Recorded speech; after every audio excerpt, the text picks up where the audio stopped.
مساء الخير اهلا وسهلا. Hello everyone. Okay.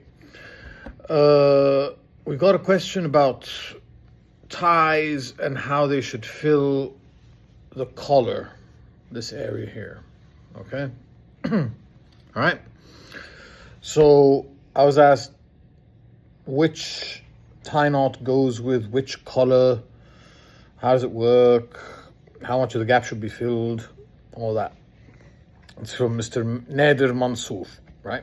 So thank you, Nader, for asking this question. It's a very important question.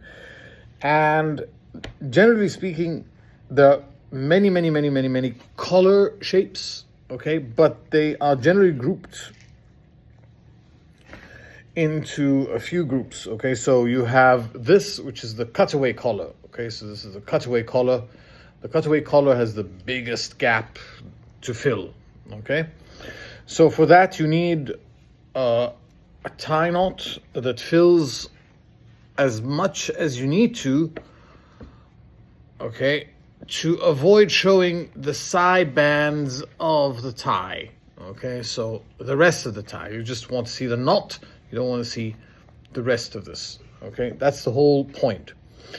Now, this is the cutaway collar. And then there's the spread collar, which has a smaller gap. Then there's a point collar, which has an even smaller gap. So these two keep getting closer and closer and closer, right? And then there's the extreme cutaway, okay, which is almost like flat or even receding backwards. Okay, if you go back in the videos, you'll see that there's this one Eden Ravenscroft shirt that I was wearing, the Winchester collar, which means the color of the collar is different from the color of the body of the shirt.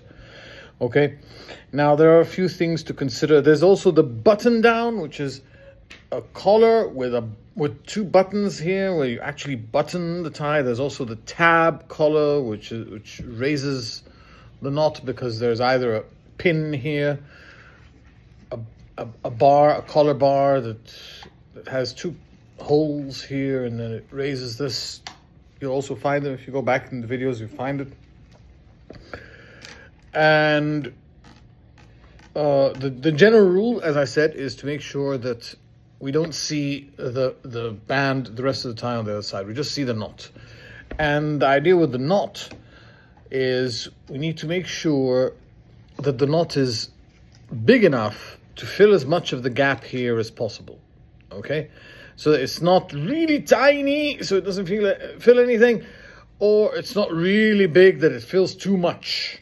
No, it just needs to fill just enough to fill this gap. So with a cutaway, okay, you have two choices, a half Windsor or like this is the old Bertie, okay?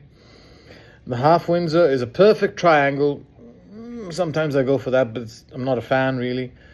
And then there's the old Bertie, which is this, and the old Bertie is very easy. I also have another video about this, about the tie. I have 3 consecutive videos very early on.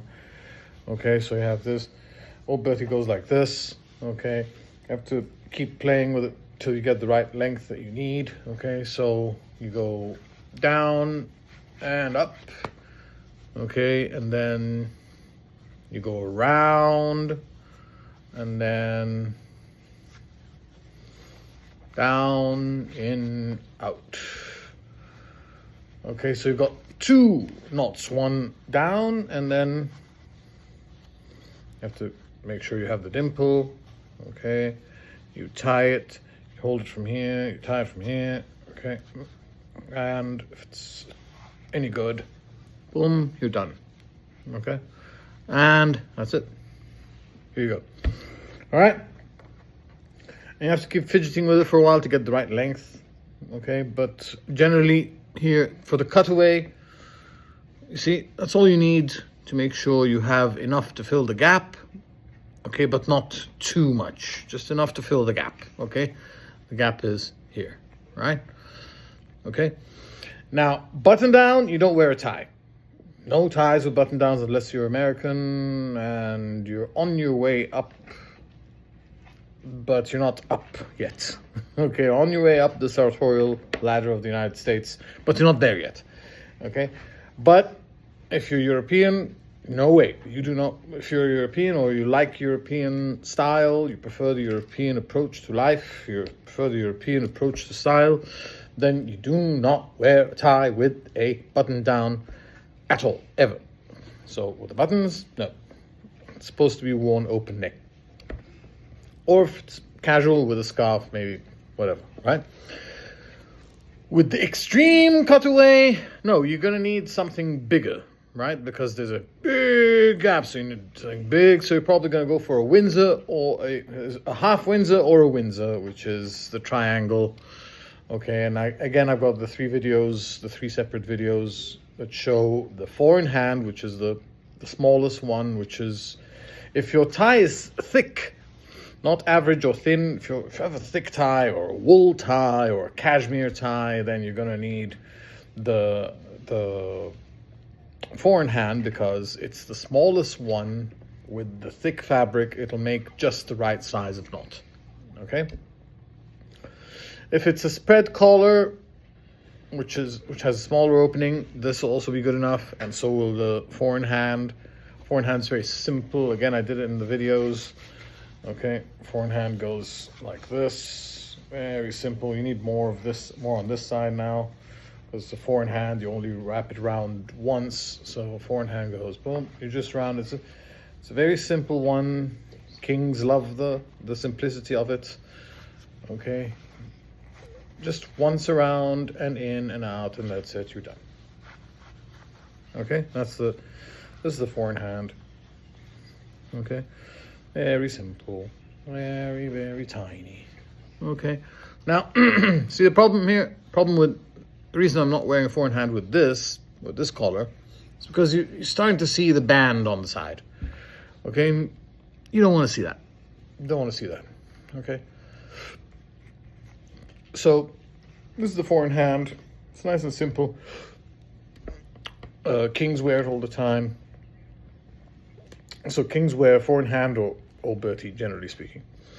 And the point collar, probably just a 4-in-hand, just this. It's perfect. Point collar, which the French love. Okay, it's mainly, the 4-in-hand that fills this gap. Okay, just the general guideline in a nutshell. Okay, make sure that we do not see the band of the tie. Okay, and make sure that you fill the gap. It's a matter of proportion, it's a matter of style, a matter of taste, and it shows who you are. If you have the proportions right, if you get the proportions right, you're a man of style or a woman of style. Okay, but if you don't get it right, it tells us a lot about you. Thank you. Have a nice day.